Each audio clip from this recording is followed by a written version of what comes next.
Thoughts on Technology and Society. My name is Mike McMillan.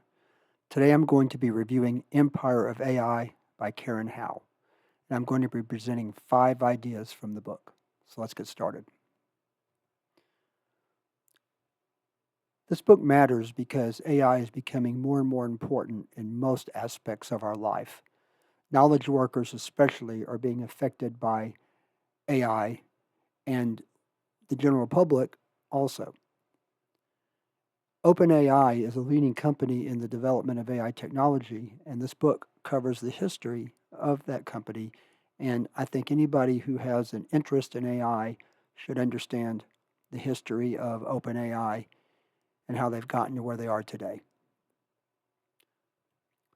So my first key point is that OpenAI was originally set up to be a nonprofit. The primary founder, Sam Altman, who'd been in the tech industry for many years before OpenAI was created, was wanting to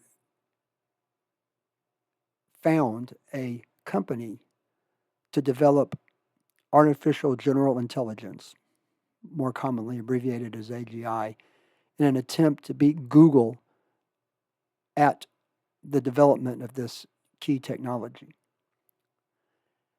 Altman was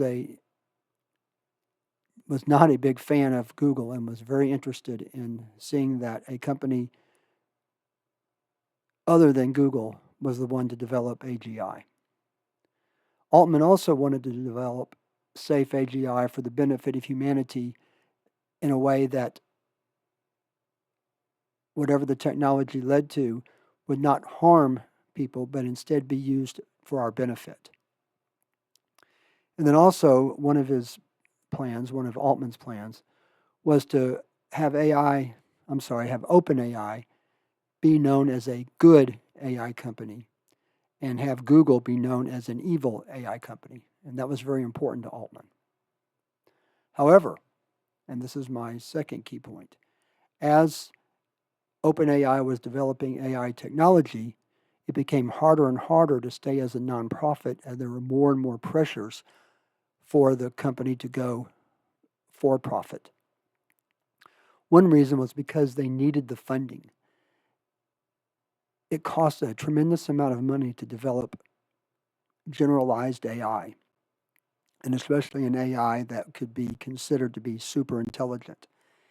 And working strictly as a nonprofit was making it harder and harder for OpenAI to get the money they needed to develop the resources for these AI models. So as they began commercializing, especially with their ChatGPT product, the public became more and more interested in their products, and hence kind of a loop where they needed to create more products to keep the interest going, to keep the money coming in, that they needed to develop more advanced AI models. And then finally, they had partnerships, such as one with Microsoft, which also encouraged them to commercialize, and they also wanted to work against their rivals, Google, in keeping up with what Google was doing with commercial AI. So for all these reasons, OpenAI was working more and more out of the nonprofit model and in a for-profit model. A third key point, and kind of one of the drivers for the evolution of OpenAI as a company, was a battle of what Hal calls the boomers versus the doomers. The doomers were a group from a part of OpenAI called AI safety, and their research was worried about the misuse of AI and how to use AI strictly for the benefit of humanity and not to allow the AI to become so powerful that it would overtake humanity. On the other hand, you had the boomers who wanted to generate more revenue from product so that they would have more research and then develop more products. And this conflict between the boomers and the doomers almost tore the company apart. There's a kind of a story that Howe tells at the beginning and at the end of how Sam Altman was almost driven from the company by the board of directors, especially those who were worried about the doom part of AI. And yet at the end, Altman ended up staying with the company and then driving even more of the profit generation model that the company was becoming known for. A fourth key point that I want to bring up is how workers are exploited in the development of AI. The development of AI requires a lot of training, and a lot of this training has to be done with humans. In other words, what happens is the training model will present lots of data to a human, and the human has to decide, for example, is this picture more like an elephant or less like an elephant? Is this word more likely to go after that word or less likely? Now, these models have become more and more self-generating and self-training, but still they require a lot of human interaction, and in an effort to keep profits up and costs down, OpenAI would move this human work overseas to third world countries where they could exploit workers for low pay and very bad conditions. And what would happen is they would just move from country to country as they wore out the workers in one country and the workers got fed up with the bad conditions. Then the company would just move to another country and start the whole process over and over again. The last key point is the environmental exploitation that occurs with AI. And a lot of people know this now, but the data centers, these huge buildings just filled with computers, take a lot of electricity and water. The electricity to run the computer chips and water to keep the computer chips cool. And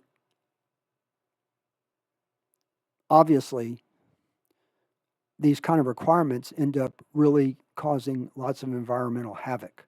And so what happens is a data center, especially ones that are set up overseas, they'd work overseas for a while, eventually get to a point where they used up all the resources and then just move to another country. So kind of like with worker exploitation, they're just hopping from country to country. And it's not only water and electricity, but it's also minerals and other natural resources, such as lithium. These data centers require all sorts of minerals. So in these countries that are resource rich, but infrastructure and education poor, tech companies would come in, strip all the resources out, and then when they're finished, just move on to another country and leave that country left to pick up the pieces of what had happened. So these are the key points that I want to bring up in this book. And as I said at the beginning, AI is a very important technological invention. It's more than that now. And it affects society in so many different ways, and everyone needs to understand how AI is affecting them. And since OpenAI is the company that is the leader in these developments, you really need to read this book to understand the motivations behind the company and possibly where the company and AI are going here into the future. Thanks very much. And if you enjoyed this review, please click like, and I'd really like it if you'd subscribe also. And I'll be providing more reviews approximately every other week. And again, thanks a lot for listening and watching.